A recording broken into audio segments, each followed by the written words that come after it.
Hey everyone, this is Nathas, and I'm here with another Battle for Whitefang Pass booster kit opening.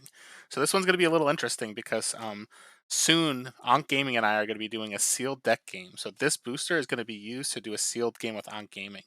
So I'm going to open it up, talk a little bit about the contents, and then we're going to see what I'm going to fuse for the deck that I'm going to be playing against him. So I've been playing a little bit more of this set. It's a lot of fun. There's a lot of really cool cards and really cool combos. So let's see if we get anything interesting out of this booster kit.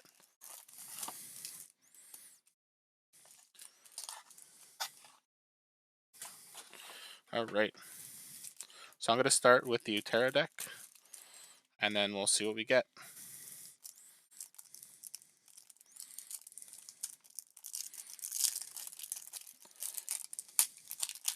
But I think the addition of Soul Binds has added a lot to this game.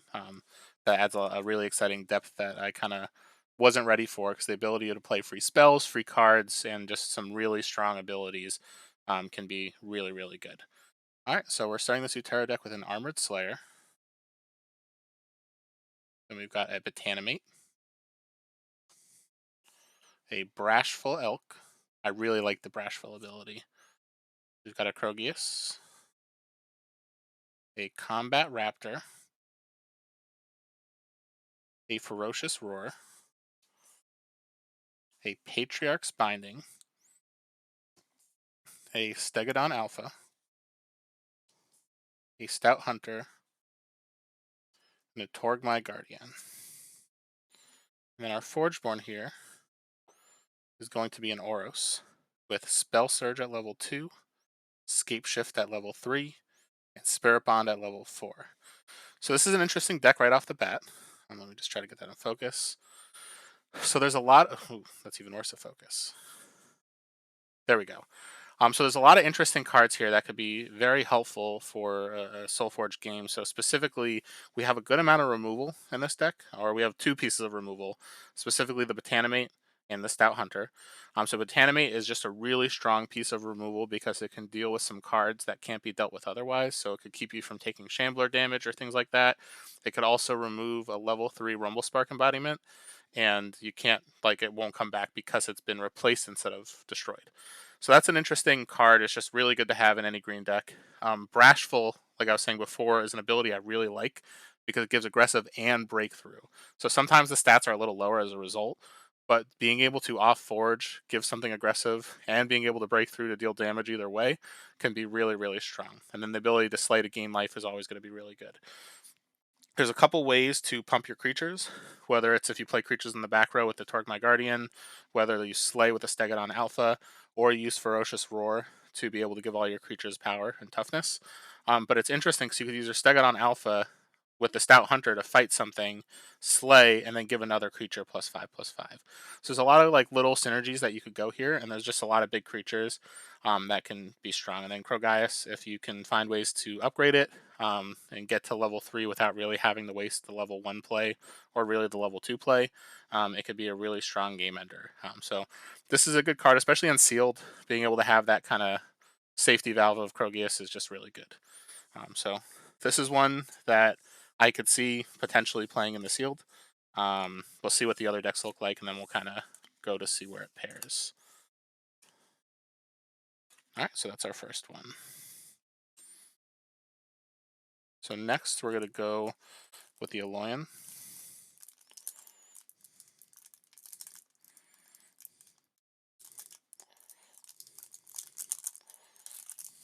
Ooh, we've got a Soulbound here.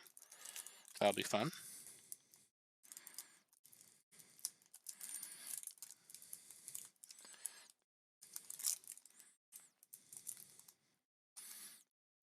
Struggling to get this one open.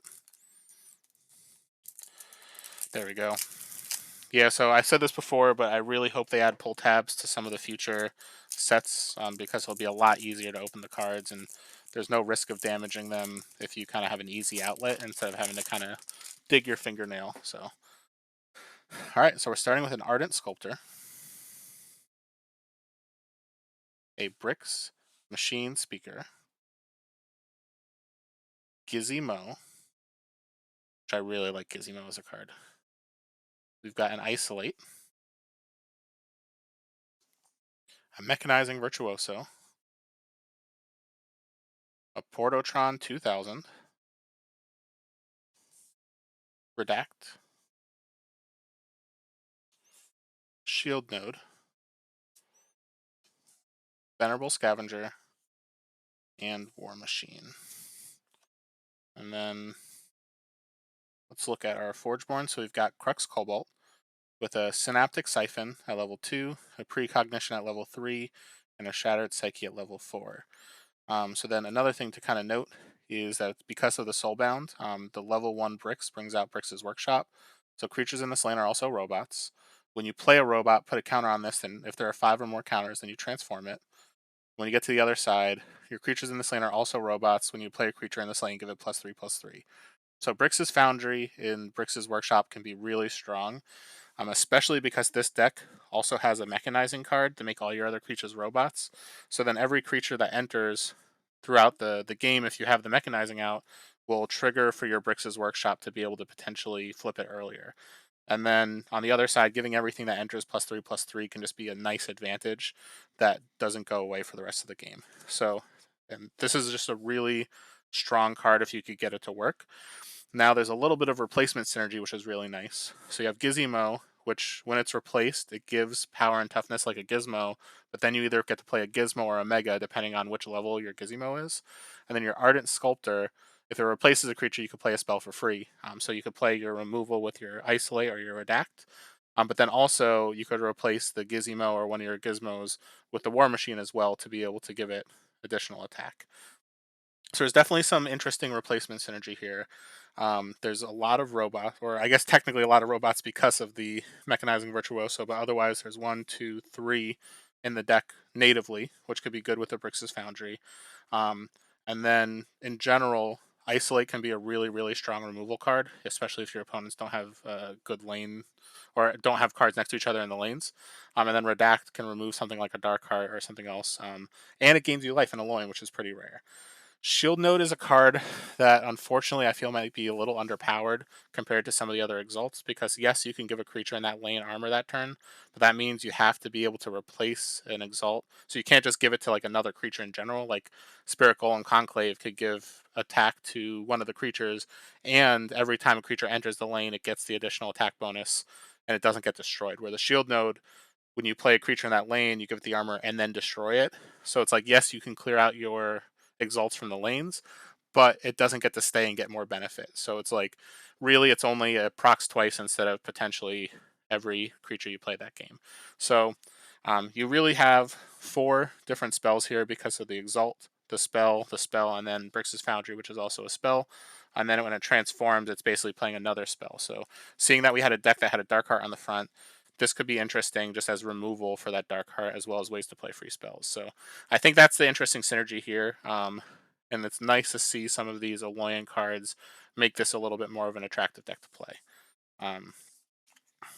So let's pick these up for now. We'll see what the rest of the 2 decks look like, and then we'll come back and determine if this is one that we would potentially want to play in the sealed. All right, so we'll go into the Tempest one next.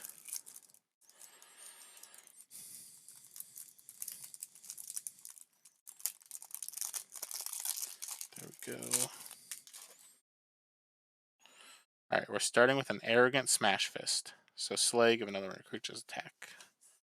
We've got an Asir Mech Mage, an Elementalist Ritual. If there's enough Elementals, this can be a really strong card. We've got an Everflame Phoenix, a Lightning Charge, Primordial Slam, a Rageborn Eruptor, a Stampeding Invocust,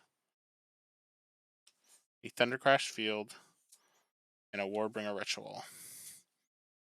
Alright, so let's go to our Forgeborn, which is a Sunder with Stimbolt at level 2, Frostblast at level 3, and Gale Surge at level 4. So this is actually a really strong Sunder in my opinion. I really like Stimbolt at level 2, just because it helps you kind of move forward with some spells earlier in the game. But then Frostblast is an ability, I actually haven't played it yet, but being able to deal like basically a one-sided Firestorm can be really strong, and it could really just change the tides of the game. And then Gale Surge is another card where I've played against it once when someone used it, but I haven't used it myself yet. But being able to give all of your creatures attack and mobility, you can just, like, especially if you're off Forge and this is the last thing you do that turn, it could just win you the game. You could just move your creatures around, get attack, and then just like get to all your open lanes. So I think this is a strong Sunder, especially if you're able to kind of have an aggressive deck around it. But seeing some of the spells that are in here, being able to play them for free and continue leveling stuff up, I think this could be just a strong deck in general. So the first thing to note is that we have an Asir Mech Mage and a Stampeding Invocust.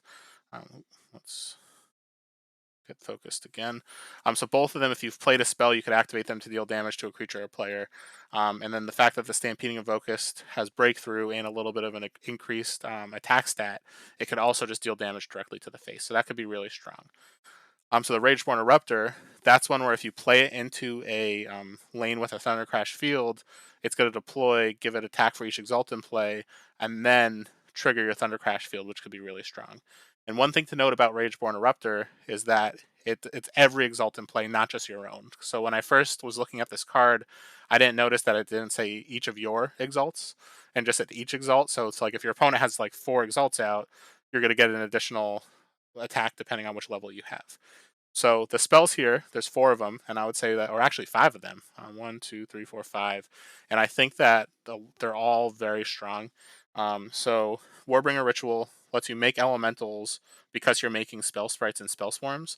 It lets you play more spells for free, which is great in a spell heavy deck.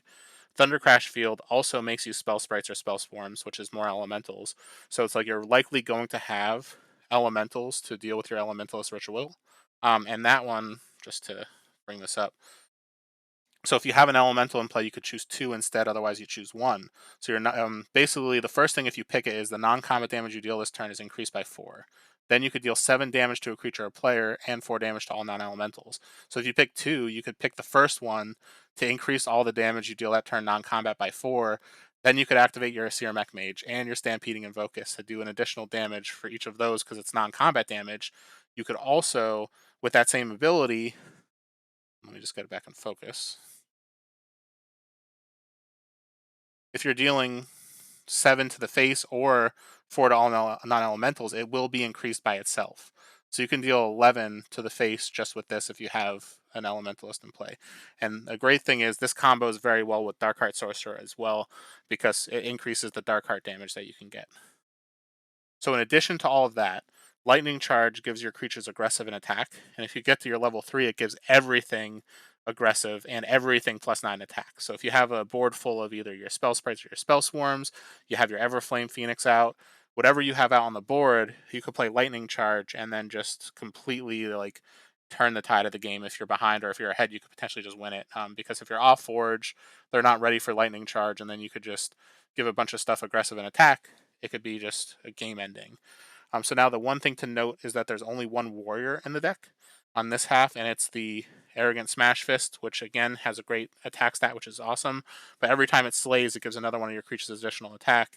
But then if you use your Primordial Slam, you could deal damage to a creature as removal, and you could give additional attack to your Arrogant Smash Fist. So if the corresponding deck has warriors too, this could be helpful.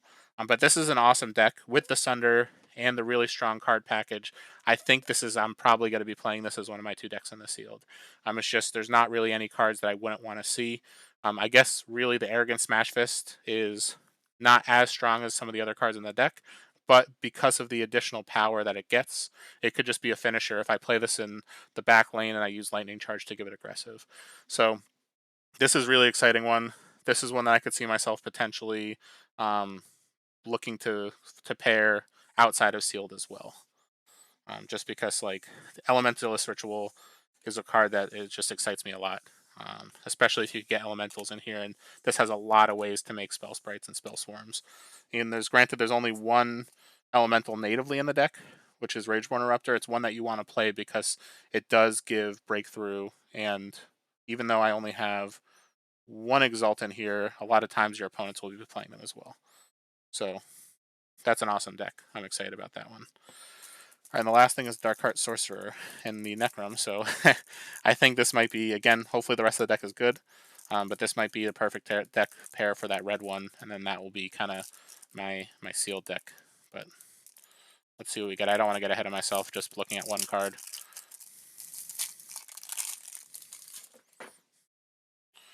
Alright, so we're starting with a Dark Heart Sorcerer, a Dr. Frankenbaum, a Dreadbolt, a Hibernating Alluvian, an Indomitable Fiend, Illyria,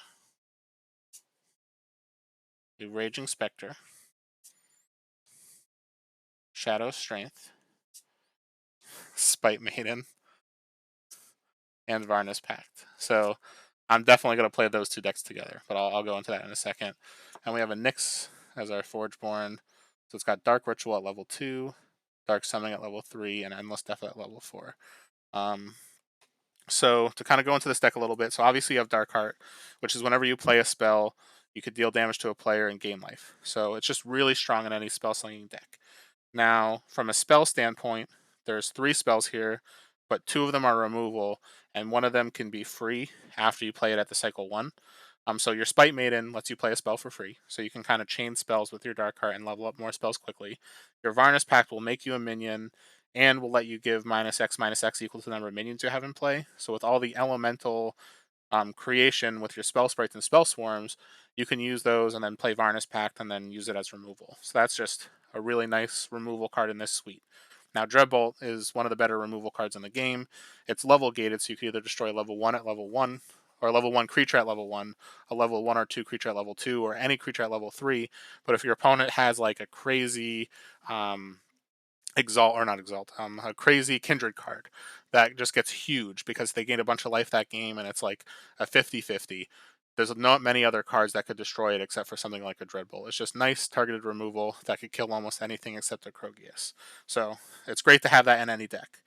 Now, like I said, Spite Maiden is great because it lets you level up some of the cards that you're going to be playing, because you, even though you're taking damage to the face because you're using the take 5 to play something for free, you can get yourself past the level 1 Shadow Strength, so it's free the rest of the game. Or you could get yourself past the level 1 Warbringer's Ritual, so every time you play it moving forward, you get to play a spell for free in addition.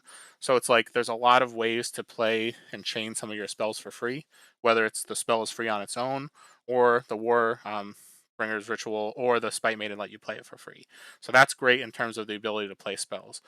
Now, Indomitable Fiend, there's not really anything here to take advantage of creatures sacrificing themselves or kind of destroy the Indomitable Fiend. But in general, if you play it on Forge, it's got to reanimate itself. It's got to come back. It could just be a nice utility creature in certain situations. But this is a card I love to have with like a Blight Witch, where I can sacrifice my Indomitable Fiend and it comes right back if I'm on Forge. So Raging Spectre is nice here because it's got aggressive and stealth. So it's like if you play it when you're on Forge or off Forge, I guess technically you could play it against something with Defender, or you can just play it in general to block something with stealth. It's just got a lot of flexibility to do what you need to do in the right moments. So Lyria here is interesting as well because if, for example, you don't play your Hibernating Alluvian cycle 1 and you don't want to play it cycle 2 normally, you could then use your Illyria to get a random level 1 creature from your yard for levels 1 or 2, and you could potentially use that to pull out your Hibernating Alluvian if you get lucky. But there's not really many creatures between the two sides of the deck that I wouldn't want to hit if I were to get Illyria playing. So it's great to see. It's like just free advantage, and it levels the card that you play that's coming out of your discard pile because it's never actually been played yet. So I think this is a great card. And at level 3, you could pick anything, and it's not random. So it's like, oh, I want to hit that Spite Maiden so I can get that last free spell because you might have played it earlier in the cycle. So Frankenbaum's also a great card just because it puts pressure. Your opponents don't want you to kill creatures with it, so it's like they have to remove it or put something that's going to live. Otherwise, you're just going to get more advantage and more minions.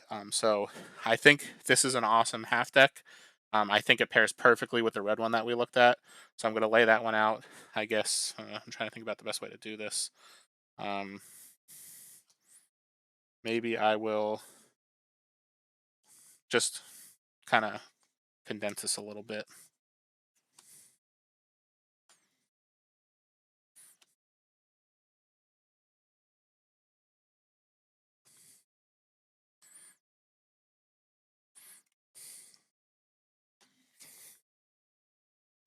just bring out.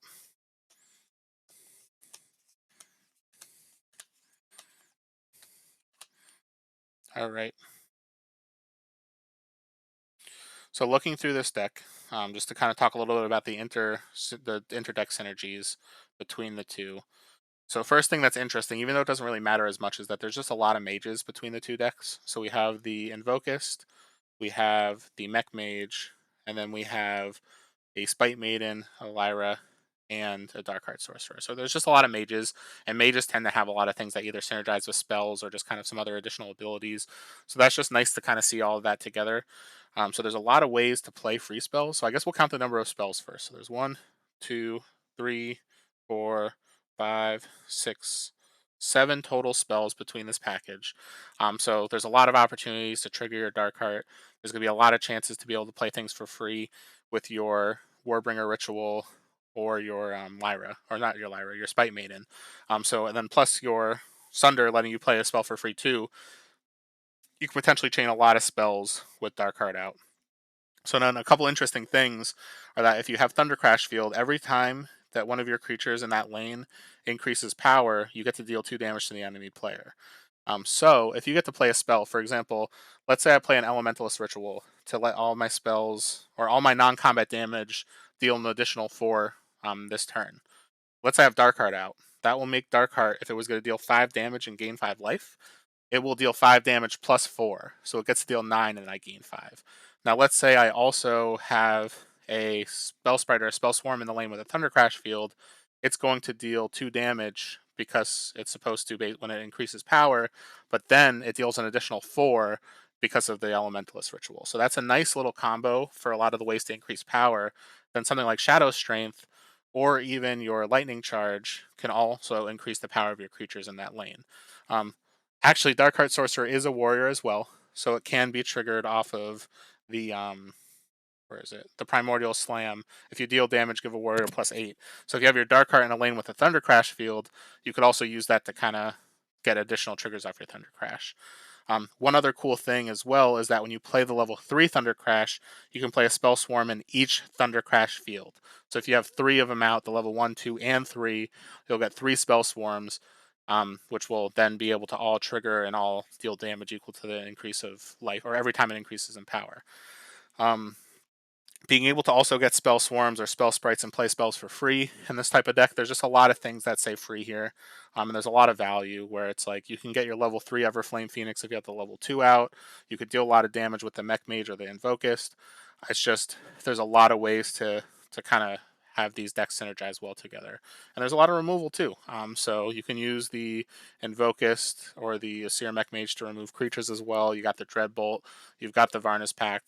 And then if you have something big out there, you can use the Shadow Strength to give additional power and stealth. So it's like you could kind of use that to try to win the game with something like your Everflame Phoenix or your Arrogant Smash Fist, which has 18 attack. So it's like if you play this on Forge, then you play a free Shadow Strength, you can then just potentially just deal, depending on how much power the other levels give, this one you could do 25 damage just right off the bat. So I think these two decks synergize very, very well. Like this is something that if I brought this to a constructed tournament, I would be happy I would feel comfortable playing these two together with the Sunder. So just to kind of show the Sunder one more time as well, it's got a Stimbolt to play a spell for free. It's got Frostblast to deal 4 damage to each enemy creature, which can just remove potentially a lot of stuff on the board. Then Gale Surge. So some of these aggressive creatures that like they don't all have a ton of attack, but like some of them will just put pressure on the board. But if I could then give my Spite Maiden and my Everflame Phoenix additional attack, or the Rageborn Eruptor, whatever I give, to give them mobility and for attack, it's just it gives you so much flexibility to either adjust your blocks to push extra damage. There's a lot you can do with it. So I think this is a great Sunder for this deck, especially because the Stimbolt is there. Um, and I think that this is going to play very well. Me and AnqueGaming will be doing sealed soon. This is the deck that I will be playing in that game, and then I think it'll just be fun to see if this plays the way I hope it does. But again, I'm pretty confident that this is going to be a very strong deck that will synergize very well.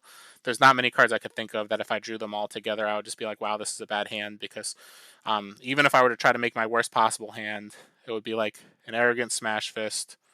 It would be like a Hibernating Alluvian, an Indomitable Fiend, a Raging Spectre and like maybe like the Primordial Slam. Like if I drew those together, I'm still not like upset because it's like there's still strong cards that will likely either give me removal. It's just a big body.